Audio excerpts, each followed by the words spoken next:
Puis tu vois, la mort, on la voit comme quelque chose, c'est bizarre ce que je vais dire, mais de beau en réalité. Euh, la mort, tu vois, quand on en parle, moi j'entends déjà des femmes qui disent: Oh là là, on va arrêter de parler de ce sujet-là, venez, on parle d'un truc plus joyeux. Bah non, ça fait partie de la vie en fait aussi.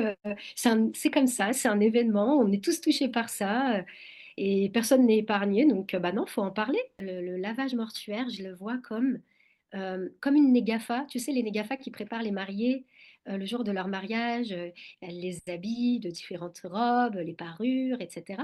Pour leur mari, pour elles-mêmes, pour se préparer, pour se faire belle, pour leurs invités aussi.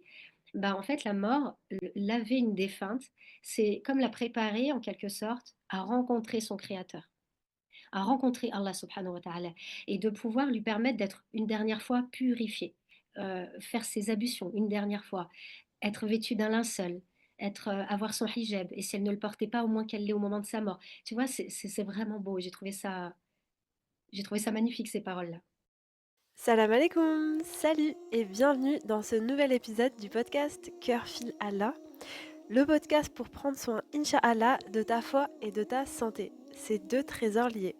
Dans cet épisode, pour la seconde fois, j'accueille Saba, thérapeute pour femmes. Elle s'est présentée dans l'épisode précédent, si ça t'intéresse, je te le conseille. Je te souhaite une bonne écoute, j'espère que cet épisode sera un rêve pour toi. Et du coup, Saba, je crois que dans toutes les casquettes que tu nous as présentées au début d'épisode, tu m'as pas parlé du lavage mortuaire. Et pourtant, Ouais, c'est vrai, j'en j'ai vu parle que pas. tu fais ça. J'en parle pas forcément, c'est mon, comment dire, c'est entre Allah et moi, mais j'en parle après volontiers là pour partager, enfin pour les sœurs qui sont curieuses, qui savent pas trop, qui ont envie, qui ont peur aussi peut-être. Euh, Quand tu m'as proposé d'en parler là, bah, je me suis dit ouais, bah allez, pourquoi pas. Je te l'avais un petit peu dit, je me considère pas experte dans ce domaine-là, parce que moi ça fait 3 ans que je me suis formée. J'ai pas lavé non plus mille défuntes, mais voilà, j'ai pu en laver suffisamment, alhamdoulilah, pour pouvoir en parler, et puis ne serait-ce que par la formation que j'ai eue, et en tant que de sœur à sœur, on va dire, et non pas d'experte, tu vois, Eh à oui, bien sûr. apprenante, de sœur à sœur. Hum, Qu'est-ce que toi t'as poussé? Qu'est-ce qui t'a donné envie de faire des lavages mortuaires? Euh, alors au départ, c'était pas forcément le fait de faire un lavage mortuaire, quoique oui, mais c'est la formation en elle-même.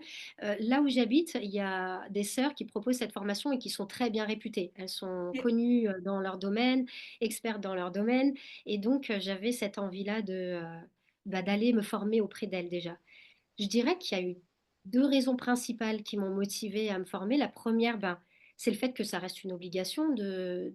Alors, ce n'est pas une obligation de se former au lavage mortuaire, mais c'est une obligation de laver un musulman qui décède, de le purifier, de lui permettre d'avoir ses dernières ablutions là, ici-bas, pour être présenté à son créateur. Ok, Et ça c'est même comme pas. la salat janaza, tu savais pas? Non. En fait, c'est les mêmes obligations qu'on retrouve avec la salat janaza. C'est-à-dire que c'est une obligation communautaire. À partir du moment où une poignée de personnes s'en occupent, donc voilà, il y a un défunt, il y a bon, pour un frère, du coup, des frères qui vont pouvoir le laver, pour une sœur, des sœurs qui vont pouvoir la laver. À partir du moment où certaines personnes s'acquittent de cette obligation, alhamdoulilah, les autres en sont exemptés, et puis enfin voilà, si elles ne sont pas disponibles, c'est fait, c'est pas grave. En revanche, s'il n'y a personne pour assister à la salat janaza ou personne pour laver un frère, une sœur, et ben là, par contre, on va devoir tous en subir les conséquences Enfin, on a la responsabilité en fait de cette obligation qui n'a pas été, euh, qui n'a pas été respectée. Ah ouais, super intéressant, ok, je savais pas du Pour tout. ça, je me suis dit, il faut s'y former, on ne sait jamais. Et la deuxième raison, c'est, alors moi, j'ai perdu ma mère, Allah yarhamha, quand j'avais 14 ans. Ah ouais. Et bah alors, quand j'avais cet âge-là, j'avais pas du tout pensé à pouvoir la laver, j'avais pas du tout assisté à son lavage, on m'avait pas de toute façon proposé. Et dans notre famille, on a été assez éprouvés par la perte de personnes très proches. Et je me suis dit, bon, aujourd'hui, je suis maman. Moi, je veux pouvoir, ou j'ai beaucoup de sœurs, alhamdoulilah, je veux pouvoir, si un de mes proches, très proches décède, une femme, je veux la laver moi. Ok. Je veux être formée. Alors on peut, hein, en tant que proche, participer au lavage, mais on n'est pas formé, on n'a pas connaissance de tous les procédés, de tout le rituel qui est assez précis et strict. Et je voulais le faire de façon éclairée, tu vois. Je voulais le faire moi-même. Donc c'est ça qui m'a motivée. Bah, c'est super touchant. Machallah et c'est ouais, ça donne un bon exemple aussi, quand tu dis, bah, voilà, que c'est une responsabilité collective et qu'il faut bien que certaines personnes sachent le faire correctement, convenablement Ouais. et c'est vrai que si quelqu'un vient à décéder, une personne que j'apprécie, j'aimerais pouvoir également le faire, en fait. Et tu vois, cette motivation, moi, je me souviens quand je me suis formée, la plupart des sœurs, c'était ça leur motivation. Toutes venaient de perdre un proche, plus ou moins proche d'ailleurs, et toutes avaient cette envie de se former à ça. Mais par contre, toutes n'avaient pas envie de laver après la formation. Et moi, une fois que je l'ai faite, la formation, j'ai réussi à embarquer tout le monde avec moi, sœurs, cousines, copines. Elles ont toutes fait la formation derrière parce que je leur ai dit, même si vous ne voulez pas laver, faites-la. Parce que la mort, c'est universel. La mort, Mmh. elle touche tout le monde, Oui. qu'on soit musulman, pas musulman, croyant, pas croyant, euh, homme, femme, bébé, adolescent, vieillard, qu'on soit pauvre, riche. Ça touche tout le monde, la mort, c'est universel. Et voilà, encore plus quand on connaît nos obligations en tant que musulman, et encore plus quand on sait les récompenses que l'on peut avoir. Mais comme c'est le meilleur des rappels, en soi, eh ben, il faut pouvoir faire cette formation parce qu'elle n'apporte pas que de la connaissance pratique au niveau du lavage et du rituel tout autour du lavage mortuaire, mais aussi qu'est-ce qu'on fait quand une personne est à l'agonie? Comment on l'accompagne? Qu'est-ce qu'on lui dit? Qu'est-ce qui se passe quand un proche est décédé? Parce qu'aujourd'hui, il y a beaucoup d'innovations qui se font, notamment la famille qui doit cuisiner pour plein de personnes parce qu'elle reçoit du monde tous les jours, tous les soirs. Elle reçoit des personnes qui viennent lui présenter les condoléances. Il y a plein de choses qu'on fait aujourd'hui qui ne sont pas censées se faire et qui ne se faisaient pas à l'époque du prophète Mohammed, sallallahu alayhi wa sallam, parce que le lavage, en soi, euh, comment dire, c'est un héritage, c'est une sunna aussi. Il y a le côté obligation, mais on connaît tous les détails grâce à la sunna et ce qu'a fait le prophète sur sa propre fille Zaynab, qu'Allah l'agrée, ou alors sur certains de ses compagnons. Mais il faut vraiment se former. Et puis tu vois, la mort, on la voit comme quelque chose, c'est bizarre ce que je vais dire, mais de beau en réalité. Euh, la mort, tu vois, quand on en parle, moi j'entends déjà des femmes qui disent: Oh là là, on va arrêter de parler de ce sujet-là, venez, on parle d'un truc plus joyeux. Bah non, ça fait partie de la vie en fait aussi. C'est comme ça, c'est un événement, on est tous touchés par ça et personne n'est épargné, donc bah non, faut en parler. Comment on ne doit pas se préparer non plus à la mort, hein. Allah nous demande pas d'être que dans les actes d'adoration, mais d'avoir un certain équilibre et de vivre les plaisirs licites de la vie ici-bas. Mais il faut quand même se demander à un moment donné, ok, j'en suis où moi dans ce que je vais emporter avec moi dans ma tombe, tu C'est vois? clair. Et juste, on l'oublie, hein, on est vite pris par les occupations de la vie d'ici-bas, et moi la première, et on en oublie notre objectif ultime de retourner à la maison au paradis, tu vois. Mais qu'est-ce que je fais pour y aller? Mais pour reparler du lavage, je reprends les mots parce que je les avais trouvés super beaux, d'une sœur qui nous avait formés, et elle disait, bah moi, le lavage mortuaire, je le vois comme une négafa, tu sais, les négafas qui préparent les mariés le jour de leur mariage, elle les habille de différentes robes, les parures, etc. Pour leur mari, pour elles-mêmes, pour se préparer, pour se faire belle, pour leurs invités aussi. Bah, en fait, la mort, laver une défunte, c'est comme la préparer en quelque sorte à rencontrer son créateur, à rencontrer Allah subhanahu wa ta'ala, et de pouvoir lui permettre d'être une dernière fois purifiée, faire ses ablutions une dernière fois, être vêtue d'un linceul, avoir son hijab, et si elle ne le portait pas, au moins qu'elle l'ait au moment de sa mort. Tu vois, c'est vraiment beau. J'ai trouvé ça magnifique, ces paroles-là. C'est magnifique, vraiment et c'est vrai que la mort, c'est une des seules certitudes qu'on a dans cette vie, c'est qu'on va Ouais. tous mourir Ouais, ça, ouais. et c'est vrai que c'est un beau rappel. Mais c'est un bon rappel, comme tu dis, qu'est-ce que j'amène avec moi? Vraiment, ça, c'est de temps en temps de se faire des bilans comme ça. Pas tous les jours, forcément, mais de temps en temps de se dire, OK, là, j'en suis où? Donc, j'ai mes objectifs d'ici-bas, que j'ai le droit d'avoir, mes études, le métier que je veux, l'argent que je veux gagner, euh, peu importe, voilà, tous les différents projets qu'on peut avoir, où j'en suis à ce niveau-là, mais surtout, est-ce que ça, en faisant tout ça, je vais satisfaire Allah? Donc, le jour où si je dois mourir demain, est-ce que c'est OK pour moi? Est-ce que bah, la première chose sur laquelle je vais être jugée, donc à savoir mes 5 prières, est-ce que c'est bon ça? Juste ça déjà. Ouais, déjà. Et, et le reste. Et après, enfin, j'en profite j'en profite pour faire ce rappel parce que voilà, pendant qu'on fait les lavages, on éprouve beaucoup d'empathie envers les sœurs qu'on lave, qu'Allah leur fasse miséricorde. C'est Mm. non seulement comment je vais être présentée à Allah d'un point de vue des actes que j'ai accomplis et de ma façon d'être, etc., mais physiquement aussi. Physiquement, c'est-à-dire que surtout aujourd'hui, et je le dis en toute bienveillance, et j'espère vraiment que ce rappel il sera reçu avec toute la bienveillance que j'essaye d'y mettre, parce que c'est à moi la première aussi, encore une fois. Euh, tu vois, aujourd'hui, c'est beaucoup la mode, voilà, les faux ongles, les extensions de cheveux, de cils, etc. Nous, quand on lave une défunte, on retire tous ces artifices. On essaye en tout cas, c'est pas possible toujours. Mais en tout cas, voilà, tout ce qui est piercing, etc., on retire. S'il y a des pansements, s'il y a voilà, peu importe d'un point de vue médical comment était la personne.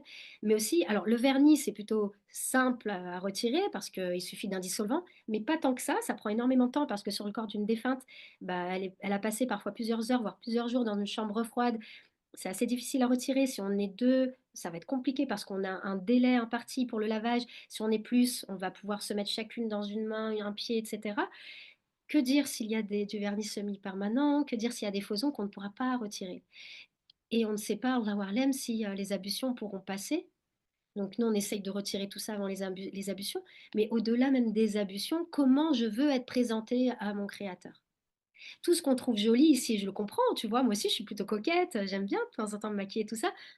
Je peux comprendre qu'on aime bien avoir des longs ongles et tout, mais la beauté qui est ici de notre société, enfin, ce qu'on juge être beau en tout cas, qui est complètement subjectif, eh bien, Allah, est-ce qu'il nous trouve belle avec et on essaie de retrouver à l'état le plus naturel que, tu vois, dans lequel il nous a amenés dans ce monde-là ici-bas.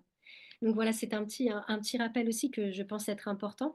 Je sais que voilà, ça diverge sur plein de sujets. On essaye de se rassurer. Non, les ongles, c'est bon. Le vernis, c'est bon.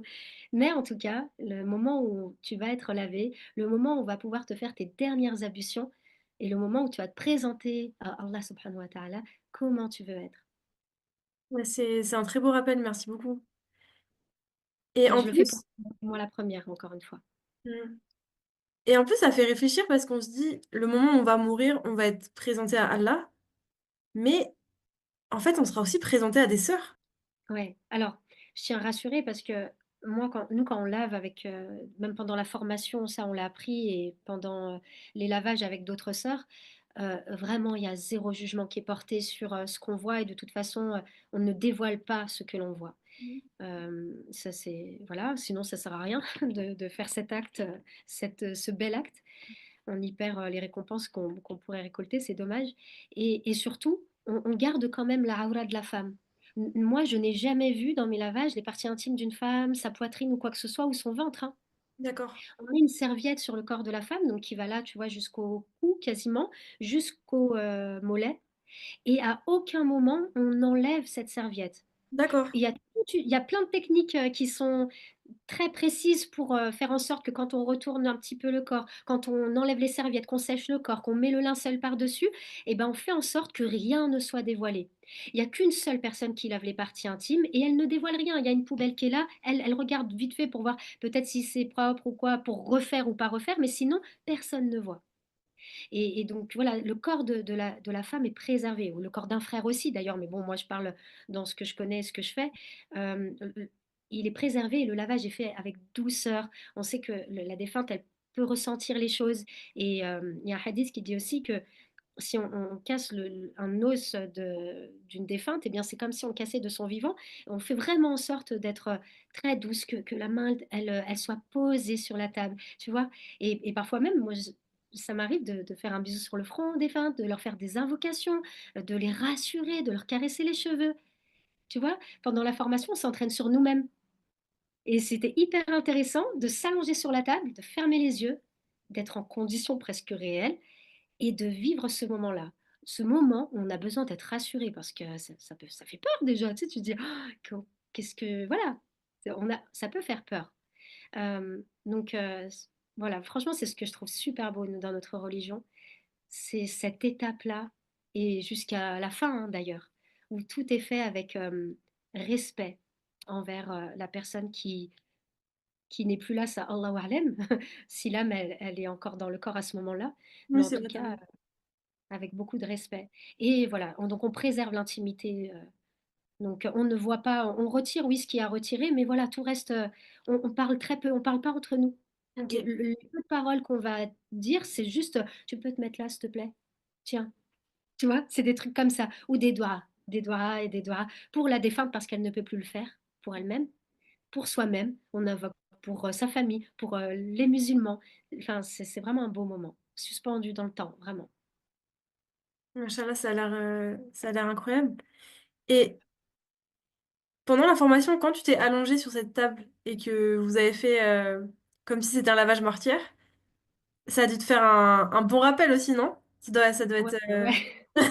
Ouais, ouais, carrément. En plus, j'avais été jusqu'au linceul, donc on m'avait même mis le linceul, et puis bah, je fermais les yeux, et on m'avait filmé pour que je puisse voir bah, à quoi je ressemblais dans le linceul. Waouh! Ah ouais, ça doit être une Bien sûr, expérience. bien sûr. C'est une belle expérience. Et même d'autres sorts, parce qu'on s'entraîne plusieurs fois. Il y en a qui ne sont pas obligés de se mettre sur la table, hein, il n'y a pas de problème.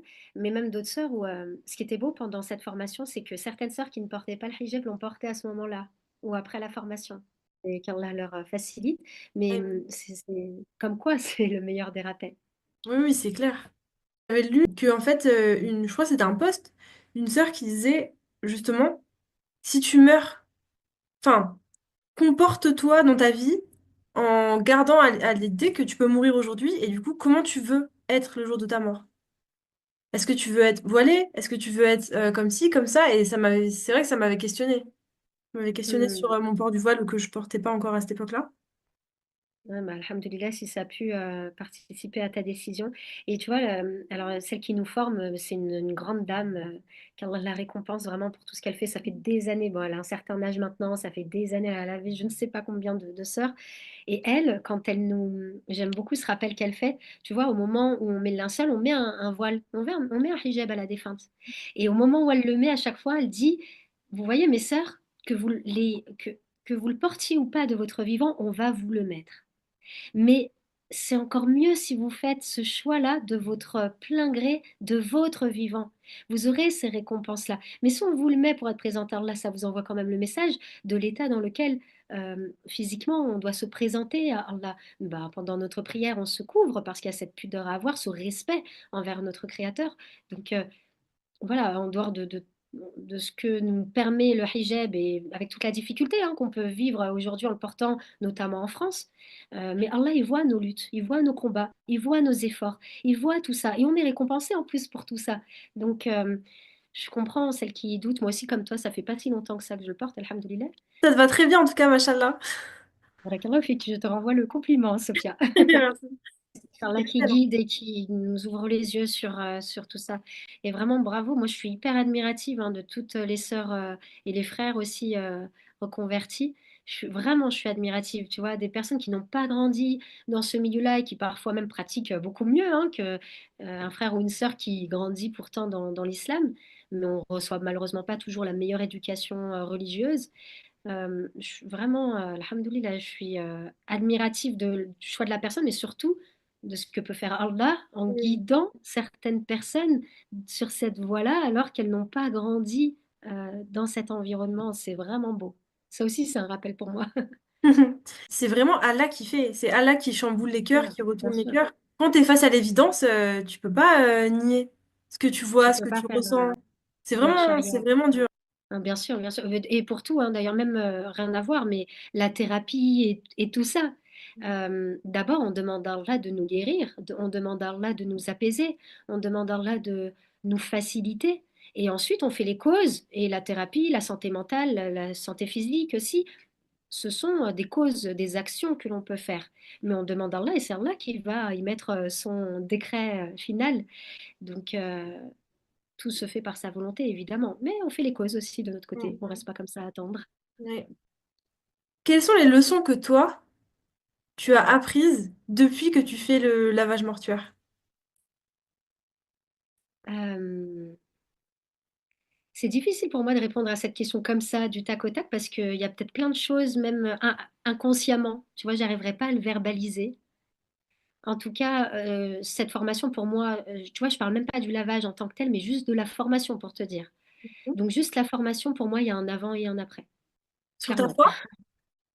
Comment? Sur ta foi? Euh, ouais, sur ma foi, mais aussi sur la perception, comme je te le disais, de la mort, et donc forcément, oui, sur la foi, puisque comme on dit, la mort, c'est un grand rappel pour nous, ici-bas, sur bah, ce qui est essentiel. En fait, limite, alors même si ça ne nous empêche pas de revenir dans les futilités de la vie ici-bas, hein, la foi, elle fluctue, et c'est OK, on passe tous par là. Euh, mais tu vois, on revient euh, plus systématiquement, plus souvent, plus je sais pas si ça se dit, vers ce qui est justement essentiel, à savoir ben, euh, où je vais là dans tout ce que je suis en train de faire. Quel est l'intérêt de ce que je suis en train de faire? C'est-à-dire que souvent, on va se prendre la tête, on va s'inquiéter énormément pour des problèmes qu'on peut avoir dans notre vie, et c'est normal, on est des êtres humains.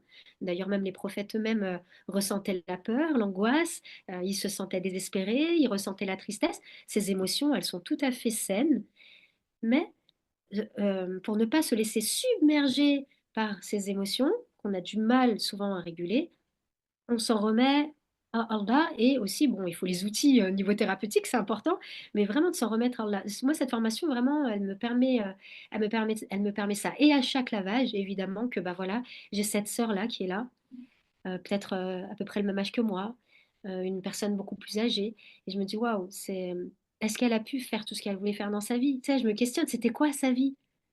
Qu'est-ce qu'elle aurait aimé et que moi je peux faire? Allah, il me permet d'être encore en vie pour le faire. À chaque fois, c'est un bilan que tu te refais en fait avec toi-même.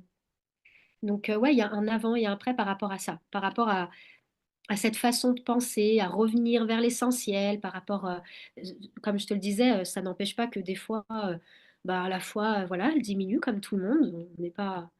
Mais on y travaille, on essaye à chaque fois de se recentrer. Et puis les épreuves qu'Allah nous envoie aussi nous permettent de nous faire ces rappels-là. Ils sont pas là, c'est pas là pour rien. Allah nous accompagne dans ce cheminement, et tout, c'est de ne pas oublier qu'il est là. Là, j'ai écouté un prêche hier où il disait mais en fait, tous les gens qui meurent ont des projets. Les gens qui meurent avaient des rêves, avaient des projets, ils pensaient peut-être qu'ils allaient faire quelque chose cet après-midi. Et l'imam, il disait ça n'arrive jamais que des jeunes meurent? Si, ça arrive tous les jours. Et en fait, c'est Mm. vrai souvent on se dit ça va arriver plus tard, ça va arriver plus tard, je le mets de côté, un jour ça arrivera, mais j'y pense pas. Alors qu'en fait, ça peut arriver à n'importe quel instant. Ouais. Ah, clairement, oui. C'est, voilà, encore une fois, c'est la bonne opinion d'Allah. Si Allah il décide de reprendre notre âme, voilà, là nous appartenons, là nous retournons. S'il décide de reprendre notre âme à un moment donné, c'est que c'est le bon moment, et c'est lui qui l'a décidé comme ça. Nous, on fait ce qu'on peut faire. On n'a pas connaissance de effectivement quand est-ce qu'on partira, mais en tout cas, on fait comme on peut. Et s'il y a besoin d'aide, eh ben, il faut aller chercher cette aide aussi. On est une communauté, il faut pas l'oublier. Le groupe, il est important. On n'est pas tout seul en fait. Quand on est venu au monde, on était la fille de quelqu'un, peut-être la sœur de quelqu'un. Et puis en grandissant, on a des amis, etc. On n'est pas tout seul. Et même si on n'a pas, on est orphelin, ou même si on est enfant unique, bah Allah, on s'appelle frères et sœurs entre nous. Allah on est nous dit qu'on est tous descendants de Adam et Hawa. Donc euh, voilà. Quoi que tu décides, de toute façon, voilà, t'as ta sœur, elle est là. Moi, Sophia, tu es ma sœur en islam, là, face à moi. On n'est pas seul. Et on est une communauté, et donc il faut oser demander de l'aide quand on en ressent le besoin, que ce soit dans sa santé mentale, dans la santé physique, peu importe. Alors peut-être qu'on se sent très seul, oui, le moment où on va devoir rendre des comptes, hein, ouais. Mm. Notamment bah, dans la tombe, les épreuves là déjà dans la tombe, et puis le moment où on est interrogé, là oui, on se sentira seul, mais c'est par rapport à la vie qu'on a menée aussi. J'avais vu une vidéo qui disait que en fait, c'était une fille pareille qui faisait des lavages mortuaires et elle disait que parfois, en regardant la personne défunte, on pouvait apercevoir par exemple un sourire, un état d'apaisement chez cette personne, qu'elle avait l'air d'être bien dans un bon endroit, et au contraire chez certaines personnes qu'elles avaient l'air anxieuses, que les traits étaient tirés. Qu'est-ce que tu en penses de ça? Mm. Oui, c'est vrai. C'est vrai, après, c'est vrai qu'on peut vivre des beaux lavages et d'autres lavages où, comme je disais, on peut ressentir de l'empathie sans connaître la personne.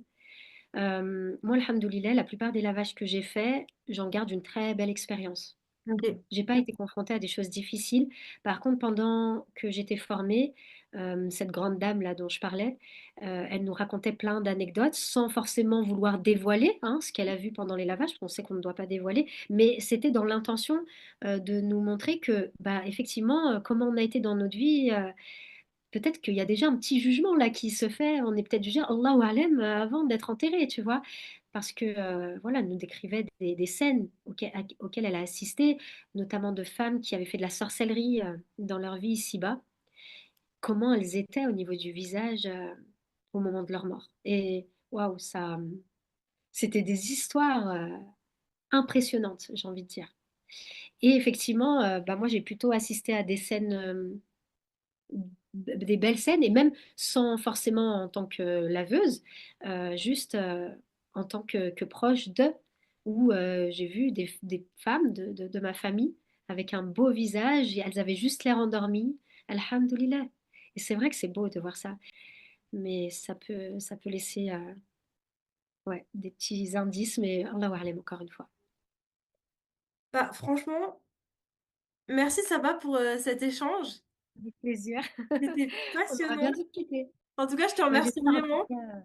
Bah, avec plaisir, j'espère que ce sera bien reçu, bien compris aussi des personnes qui écouteront. Et si c'est pas le cas, bah, moi je suis joignable en tout cas hein, sur Insta ou quoi, qu'elle n'hésite pas, ou qui n'hésite pas à écrire ou à toi de poser des questions. Voilà, ne restez pas sans réponse.